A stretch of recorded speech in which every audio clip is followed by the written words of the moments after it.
We're going to start here with the new ISIS-related threats. Overnight, American military commanders issuing a warning after a group claiming to represent ISIS posted an online hit list calling for attacks on U.S. personnel here at home. Pretty disturbing. They revealed their photos, names, and addresses. This as the U.S. decides to pull troops out of Yemen after ISIS claimed responsibility for a suicide attack there, and the security situation rapidly deteriorating. Let's go to Washington now, where ABC's Martha Raddatz is covering both of these developing stories. Hi, Martha. Good morning. Only about 100 U.S. Special Forces remained in Yemen, but the situation is so bad, even they had to be pulled out. This as an alarming threat, like no other before it, from ISIS, aimed at 100 U.S. military personnel here at home and abroad.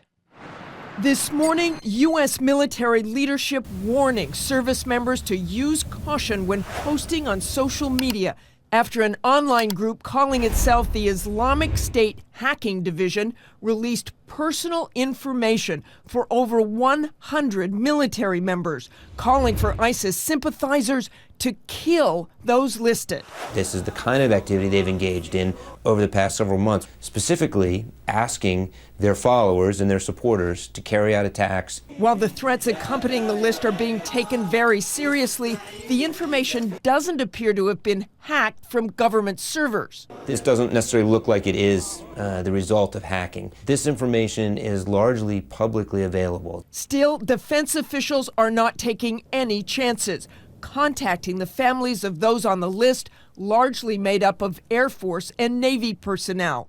A Department of Defense spokesperson telling ABC News that even though they won't confirm the validity of the claims, the safety of our service members is always a concern.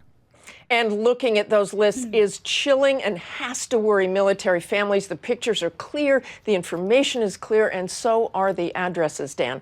Disturbing, to say the least. Martha, let's just get back to that situation in Yemen. Why exactly is the U.S. pulling out, and what does this seeming descent into chaos mean for America's national security?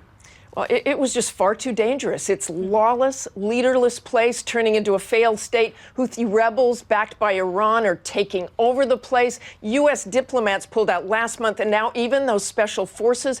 Remember, al-Qaeda in Yemen is considered the most dangerous threat to the U.S. It's where the so-called underwear bomber was trained. The late American-born radical cleric Anwar al-Awlaki lived there. And the question this morning, Dan, with no U.S. personnel there, how do we continue to track terrorists? That's exactly the worry, and chaos can be great for al-Qaeda and for ISIS, a breeding ground perhaps. So we'll have to keep an eye on that. Martha, thank you. And a reminder that Martha's going to have much more on both of these stories, plus Yahoo's Katie Couric's interview with Mitt Romney coming up on This Week, which Martha will be hosting from Washington. That's later this morning right here on ABC.